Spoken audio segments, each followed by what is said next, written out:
A Palestinian man was shot by the IDF while he was holding a white flag and uh, showing that he was surrendering.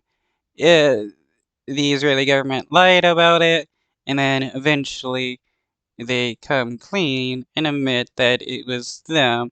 The IDF is very big on shooting people who are surrendering because they don't care if you're surrendering or not. They're going to treat you as an armed combatant, especially and they don't even care how old you are or not. You could be a 3-year-old, and the IDF will treat you as an armed combatant.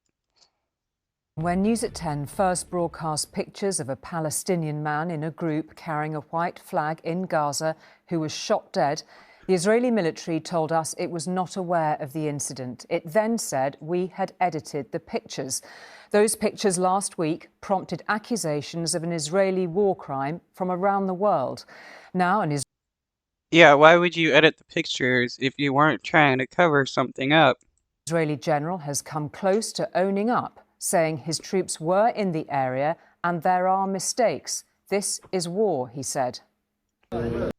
So his excuse for the IDF murdering a person that was surrendering is we made mistakes and that's no justification whatsoever. The funeral of a husband and a father. A Palestinian civilian shot dead under a white flag and with his hands up. Ramzi Abu Salul was killed in southern Gaza on Monday of last week. He was one of 5 men waiting to see if Israeli soldiers positioned a few hundred meters away would let them cross battle lines to rescue relatives. A cameraman working for ITV News interviewed Mr. Abu Salul about his intentions. Then, just a few seconds later, fearful for his own safety, the cameraman stopped filming as he ran, but resumed a few seconds later. The IDF used this pause in filming to raise doubts. The video is clearly edited, they said in a statement. ITV News. So I guess the Israeli government has the right to defend itself against people holding white flags.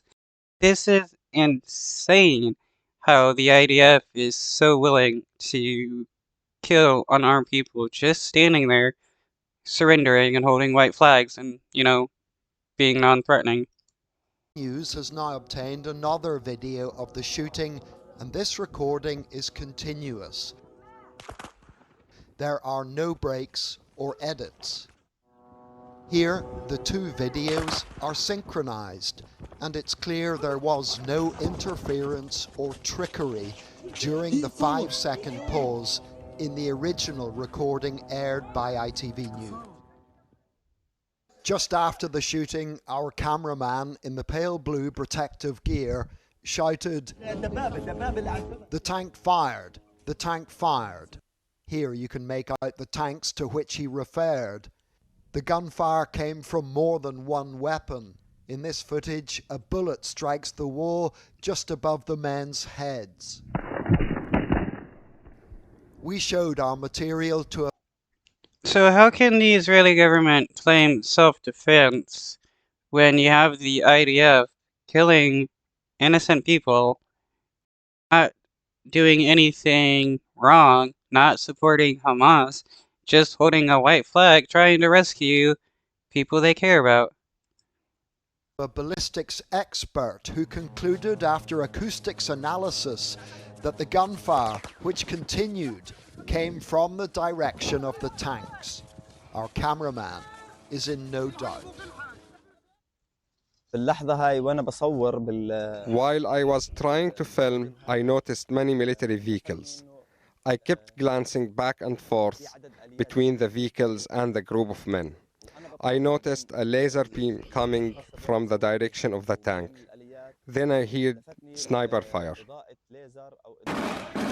The American network ABC News was among the international broadcasters who aired our story. The cameraman of our partner network, ITV. ABC were taken into Khan Yunis by the IDF at the weekend, and they asked the commander of Israeli forces in southern Gaza about the shooting of Mr. Abu Salul. The Brigadier General was forthright. Your area of operation, waving a white flag. Oh, you're talking about that incident? Yeah, that incident. We're investigating that A incident. man holding a white flag, Yes, I'm unarmed, shot dead. I'm investigating. Those are your troops. Yes, yes, those are my troops, and I'm investigating that incident. That is not the way we carry out our rules of engagement. No, we don't fire. If that's not the way you carry out your rules of engagement, why is it so often that the IDF kills people waving flags? I mean, you even had Israeli hostages that escaped get shot down by the IDF, and the commander told all the troops not to shoot people waving white flags, and yet they still do it. At people waving white flags. We don't fire at civilians. But you do sometimes. We don't. Every incident that is a mistake, and there are mistakes. We are not perfect.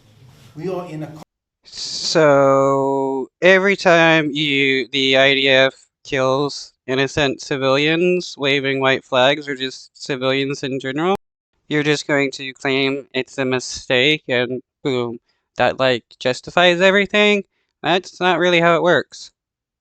Combat zone under great threat to our people. We investigate every mistake that is done.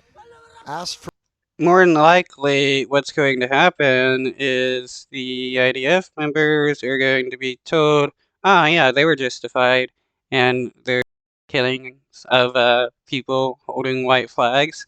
I mean, it's not like the IDF hasn't, gotten away with killing many innocent civilians before. For a comment about this interview, the IDF press office said the Brigadier General meant that his men were in the vicinity at the time and that the incident was being looked into. So, John, a significant development. Could there be... So, I mean, if it wasn't the IDF, is there like a third mysterious group in the area that has tanks and are fighting against Palestinian civilians? No, it's the Israeli government. Any repercussions, do you think? Good evening, Julie. This may constitute a war crime, but will it ever be a proven one? I very much doubt it. That would necessitate matching the bullet in the dead man's chest with the gun that fired it and finding who pulled the trigger. Now, the Brigadier General says there will be an investigation, but the results may well prove inconclusive. And even if they do find that Israeli soldiers were responsible, it's unlikely any action will be taken. After all, no action has been taken against the Israeli soldiers that were definitely responsible for what is, from Israel's point of view, the most heartbreaking of these white flag incidents. Back in December, 3 Israeli hostages who managed to extricate themselves from the clutches of Hamas were shot dead by Israeli soldiers while waving a white flag. Now, there have been no disciplinary procedures taken against those soldiers. I think Yeah, it was said that the soldier was justified in his actions because, well, that's what the IDF loves to do. People holding white flags. It was said that the troops identified the Israelis holding white flags as a threat, which, how do you see somebody holding white flags yelling for help? It's crazy. one of the consequences of something like the shooting of Mr. Salul is it makes Israel's allies increasingly uncomfortable. The Americans and the British have talked repeatedly about the great loss of innocent lives in this war, and that's why the push for another ceasefire is gathering pace. Apparently, we're closer to another ceasefire, Julie, than we've ever been since the last one collapsed, back in in November. Now, mediators know that the most welcome benefit of another ceasefire would be saving innocent lives, including those of the Israeli hostages.